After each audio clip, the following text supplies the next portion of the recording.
নেহা মোৰ শৈশৱৰ বান্ধৱী আছিল। নেহা আছিল এগৰাকী সহজ সৰল বিবাহিতা মহিলা, যিয়ে মাত্ৰ যৌৱনত প্ৰৱেশ কৰিছিল। তেতিয়া তেওঁ জীৱনৰ আটাইতকৈ ডাঙৰ জোকাৰণিৰ সন্মুখীন হৈছিল। স্বামীয়ে হঠাৎ হাৰ্ট এটেকত আক্ৰান্ত হৈ চিৰদিনৰ বাবে এৰি থৈ যায়। নেহা বয়স আছিল মাত্ৰ 25 বছৰ। জীৱনৰ এই সন্ধিক্ষণত যেতিয়া তাইক স্বামীৰ আটাইতকৈ বেছি প্ৰয়োজন হৈছিল, তেতিয়া তেওঁক লৈ যোৱা হৈছিল।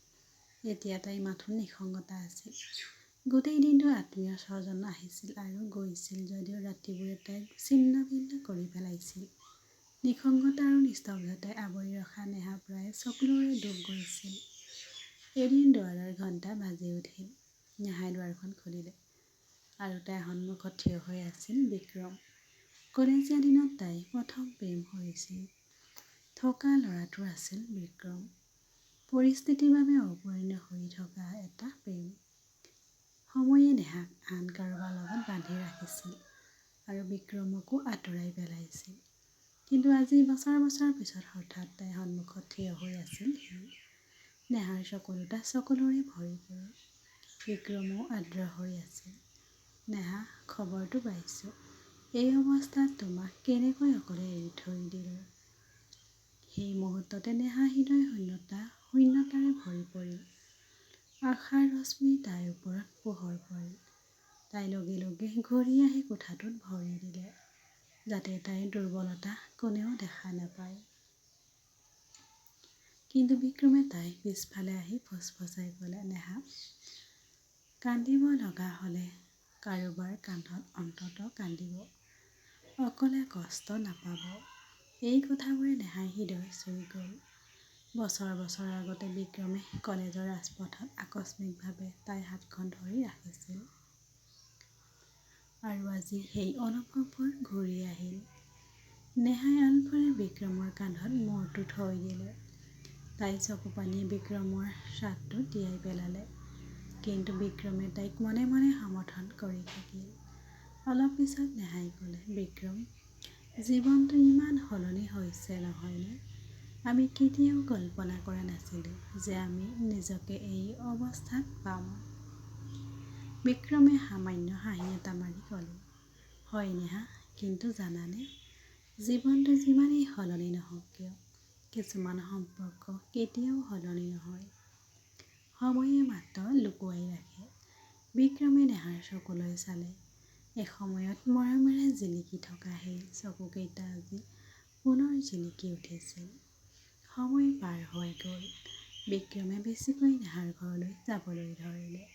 কেতিয়াবা বস্তুবোৰ লৈ আহিছিল, কেতিয়াবা তাইক জিৰণি ল'বলৈ বাহিৰলৈ লৈ গৈছিল। লাহে লাহে নেহাৰ নিঃসংগতা কমিবলৈ ধৰিলে। এদিন সন্ধিয়া সিহঁতে কলেজৰ পুৰণি দিনবোৰৰ কথা পাতি আছিল। বিক্ৰমে হাঁহি হাঁহি ক'লে, মনত আছেনে নেহা, যেতিয়া তুমি লাইব্ৰেৰীত লুকাই আছিলা আৰু কবিতা লিখিছিলা আৰু মই গোপনে পঢ়িছিলোঁ। নেহাই হাঁহিলে। আৰু প্ৰতিবাৰে আপুনি ক'ব, এই কবিতাবোৰ মোৰ বাবে লিখা হৈছিল।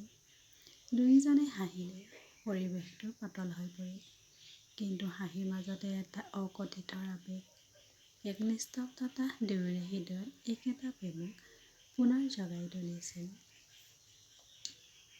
সেই নিশা নেহা নিজৰ কোঠাত অকলে আছিল।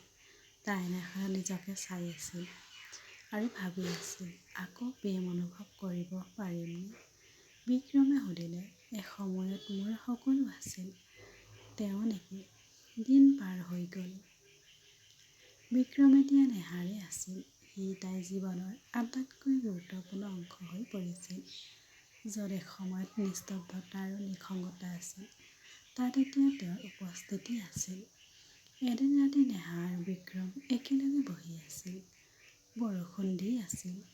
খিৰিকীৰে অহা শীতল বতাহজাকে কোঠাটো আৰু অধিক আৰামদায়ক অনুভৱ কৰাইছিল। চাহ কাপ টেবুলত থৈছিল যদিও দুয়ো নিজৰ কথা-বতৰাত হেৰাই যোৱা বাবে চাহ ঠাণ্ডা হৈ গৈছিল। নেহাই খিৰিকীৰে বাহিৰলৈ চাই মৃদুভাৱে ক'লে, বিক্ৰম, জানানে, মই কেতিয়াও ভবা নাছিলোঁ যে তোমাক আৰু দেখা পাম। কিন্তু তুমি ঘূৰি অহাৰ পিছৰে পৰা মোৰ এনে লাগে যে মোৰ ভগ্ন হৃদয়খনে লাহে লাহে নিজকে মেৰামতি কৰি আছে। বিক্ৰমে তাইৰ ফালে চাই ক'লে, নেহা, সঁচা কথা ক'বলৈ গ'লে ময়ো তোমাক কেতিয়াও পাহৰিব পৰা নাই। আমি বিয়া হৈ গ'লেও তোমাৰ স্মৃতিবোৰ সদায় মোৰ মনতে ৰৈ গৈছে। আৰু আজি যেতিয়া ভাগ্যই আমাক পুনৰ একত্ৰিত কৰিছে, তেতিয়া মই তোমাক হেৰুৱাব নিবিচাৰোঁ। নেহাৰ চকুৰ দুটা সকলোৰে ভৰি পৰিল। তাই নিমাত হৈ থাকিল যদিও তাই মনতে বহু কথাই ক'লে। বিক্ৰমে তাইৰ হাতখন আলফুৰাই ধৰিলে। ইমান বছৰৰ মূৰত প্ৰথমবাৰৰ বাবে তেওঁলোকৰ হাত দুখন অন্তঃসংলগ্ন হৈ পৰিল। নেহাই হাতখন মুক্ত কৰিবলৈ চেষ্টা কৰিলে, বৰঞ্চ তাই বিক্ৰমৰ আঙুলিত লাহেকৈ ধৰিলে। কোঠাটোত একমাত্ৰ শব্দ আছিল বৰষুণ আৰু হৃদয়ৰ ধপধপনি। বিক্ৰমে মৃদুভাৱে ক'লে, নেহা, মই তোমাক কিবা এটা সুধিব পাৰোঁনে? নেহাই চকু দুটা তললৈ নমাই দিলে। এতিয়াও তোমাক মোৰ বুলি ক'ব পাৰিমনে? কিনো আৰু? এই কথা শুনি নেহাৰ চকুৰে চকুলো ওলাই আহিল। তাই লাহে লাহে মূৰটো ওপৰলৈ তুলি বিক্ৰমৰ চকুলৈ চালে। কেইমুহূৰ্তমান নিস্তব্ধতা, তাৰ পিছত তাই সামান্য হাঁহি এটা মাৰি মাত দিলে। এই মুহূৰ্ততে সিহঁতৰ মাজৰ দূৰত্ব নোহোৱা হৈ গ'ল। বিক্ৰমে নেহাৰ মুখখন আলফুৰাই হাতৰ তলুৱাত কাপ মাৰি ধৰিলে, দুয়োৰে মাজৰ নিস্তব্ধতা ভাঙি পেলালে। বছৰ বছৰ ধৰি প্ৰথমবাৰৰ বাবে ইজনে সিজনৰ ঘনিষ্ঠতা আহিছিল আৰু হৃদয়ত প্ৰেম পুনৰ জ্বলি উঠিছিল। কোঠাটো ম্লান পোহৰ আছিল। বাহিৰৰ খিৰিকীখনৰ ওপৰত বৰষুণৰ টোপালবোৰ লৰচৰ কৰিলে। নেহা আৰু বিক্ৰম এতিয়া বহুত ওচৰত বহি আছিল। হাত দুখনে লাহে লাহে জড়িত হৈ আছিল। চকু দুটা বন্ধ হৈ আহিছিল। বিক্ৰমে নেহাৰ গালত আলফুৰি আদৰ কৰিলে আৰু নেহাই তাৰ আঙুলিত ধৰিলে। তোমাৰ উষ্ণতাই, তোমাৰ ঘনিষ্ঠতাই মোক মনত পেলাই দিয়ে যে প্ৰেম কেৱল শব্দ নহয়, অনুভৱ হয়। নেহাই হাঁহি এটা মাৰি ক'লে, বিক্ৰম, তুমি মোৰ লগত থাকিলে মোৰ এনে লাগে যে গোটেই পৃথিৱীখন কেৱল আমাৰ বাবেহে ৰৈ গৈছে। তোমাৰ হাতত মই সম্পূৰ্ণ নিৰাপদ। লাহে লাহে সিহঁত ওচৰ চাপি আহিল। সেই একেই নীৰৱ আকাংক্ষা আৰু মৰম জিলিকি উঠিল সিহঁতৰ চকুত। কিন্তু এইবাৰ গভীৰ আৰু শক্তিশালী হৈ পৰিল। বিক্ৰমে নেহাৰ চুলিত আলফুলে চুমা খালে আৰু নেহাই লাহেকৈ তাৰ পিঠিত হাত এখন থৈ দিলে। কোঠাটোৰ নিস্তব্ধতা আৰু বৰষুণৰ শব্দই সেই মুহূৰ্তটোক যাদুকৰী কৰি তুলিছিল। নেহাই মৃদুভাৱে ক'লে, বিক্ৰম, তোমাৰ লগত থকা প্ৰতিটো মুহূৰ্তৰে এটা নতুন আৰম্ভণিৰ দৰে। তোমাৰ লগত থাকিলে মই আকৌ জীয়াই থাকিম।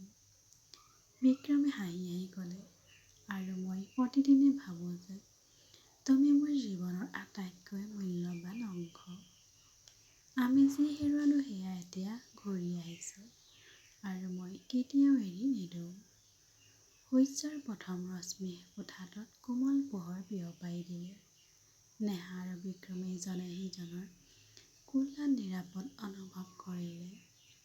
তেওঁলোকৰ চকু দুটাত সেই একেটা মৰম আৰু বিশ্বাস আছিল যিয়ে তেওঁলোকক চিৰদিনৰ বাবে বান্ধি ৰাখিছিল।